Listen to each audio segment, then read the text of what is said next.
We're going to have a few speakers, so before I introduce all of the elected officials and union officials that are here, I just want to preface my remarks by saying there is a lot of speakers, so the briefer you can be, the better off for all of us, so we can continue to enjoy this great food and drinks. So, without further ado, the first person to sign in is a union official that's supporting Walter MONIZ. He's the business manager of Local 385, Dennis Maltese.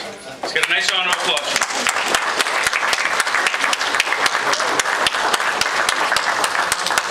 And he's going to say a few words. Just a quick. Thank you. Walter, hi. Yes, as we have been talking most of the night here, we talk about things and situations and people. And what we see in Walter, and everybody sees a little different. But what I see is clarity in his eyes. I see here sincerity in his voice and consciousness in his decisions. And I think it's been way too long lacking in the Governor's Council. On behalf of 385, and we got the E-Board here, like always, like last time and this time, we support him wholeheartedly. We look forward to his decisions. We need a breath of fresh air. I heard that from Congressman Frank, and rightly so. There's a time for change, there's a time to move forward, and now is the time. And I'm here, pleasured, to sit with the new Governor's Council, District 1, Walter MONIZ.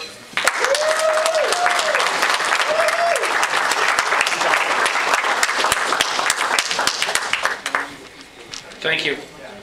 The next few folks are not going to be speaking, but we do want to make sure we recognize them and give them our support as well.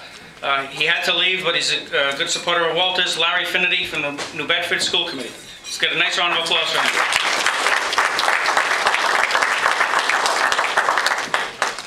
We have Jeff Howarth from the chairman of the Fairhaven DPW.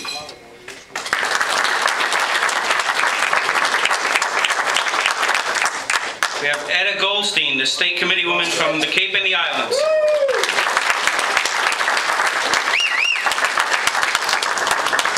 One of my colleagues who now is going to be representing a portion of New Bedford, and I asked him tonight if he was representing this area. He said, well, I'm getting closer. State Rep Paul Schmidt.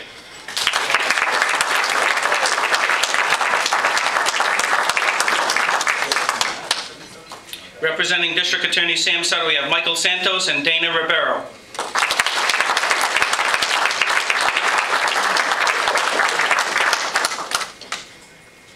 We have from the Somerset School Committee, Robert Camara.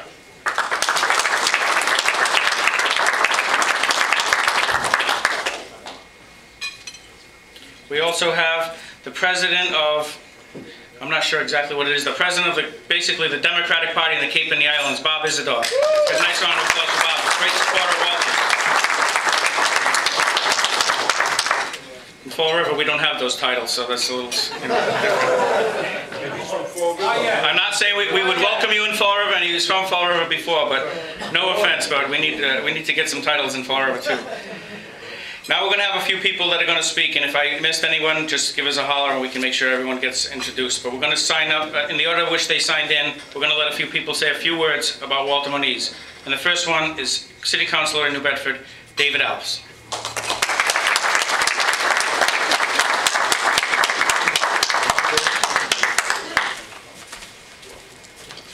This is really a pleasure. You know, as an elected official, we get to go, as many of you get to go to a number of events and talk about a number of people, but this is the easiest one I've had to talk to. And I'm up here tonight, and I wanted to recognize two of my colleagues who are also here. City Council President Steve Martins and Councilor Ward 4 Bruce Stewart. You know, I'm up here because the two of them are standing by the bar, and for the amount of money they paid, they didn't want to give that spot up. So they send me up here. But you know, we're all here to support Walter. And when I was thinking about what do you say good about a guy like Walter, make it brief, hell of a guy. But more importantly, if there was an Olympic, when I think of Walter, I think of the Olympics. And I think of what goes on at the Olympics and how people win. And people win because they're committed. And I'll tell you what, if there's anyone committed to Governor's Council, it's this guy right here. Lost the lax, worked hard as heck for the last election and lost. Most people losing an election walk away. Did Walter? No. He worked harder. He's continued to work harder. He continues to tour all over his district, making friends and telling people, here's what I'll do. And the important part is, people he's met recognize he's sincere about what he says. He's sincere about what he'll do. You know, he's enthusiastic. Does Walter ever get disappointed? I can't believe why this guy's not depressed. I keep wondering what he's taking that makes him such a happy camper. He goes from meeting to meeting, from town to town, and every time you see him, the guy's smiling. Now, I can't tell whether he's drinking better scotch than I do, or taking drugs, but in reality, I know what it is. The guy's committed to what he wants to do, and he's happy to meet people and to meet new people. You know, that effort. What I liked about Walter is that he continues to put forth that effort to be a governor's council, to convince people like you, and it's like talking to the choir in this room, but people that you serve, that he's as interested in serving your constituents, serving you to assist your constituents, as you are. And that's what we believe in, that we've got somebody we know is going up to Boston, going to be at the governor's table, that when we ask Walter to help one of our constituents, Walter's going to deliver. And we're comfortable with that. And then the last thing is performance. The guy's not a governor's council member yet. But you know what? He's at every governor's council meeting.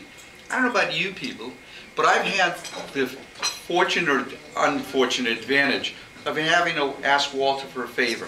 When I say unfortunate, it's real tough. People ask us for a favor, we've got to turn to someone. I'm not comfortable turning to the guy that sits there now as our governor's council from our area. But I am comfortable in asking Walter. You know what makes me comfortable? The first time I asked Walter, he called me back the next day and said, I was at the governor's council, I met with the representative of the department that's appropriate for your constituents' request, and I'm working on it. Then he called me a week later and said, Dave, just want you to know, I followed up on that. It's not done yet, but I'm working on it and I'm keeping track. That's what makes me feel good about having a representative for us in the Governor's Council that's committed, enthusiastic, shows the effort, and demonstrates the performance. I'll tell you right now, when I think of the Olympics and I think of Walter, there's a gold medal winner right there.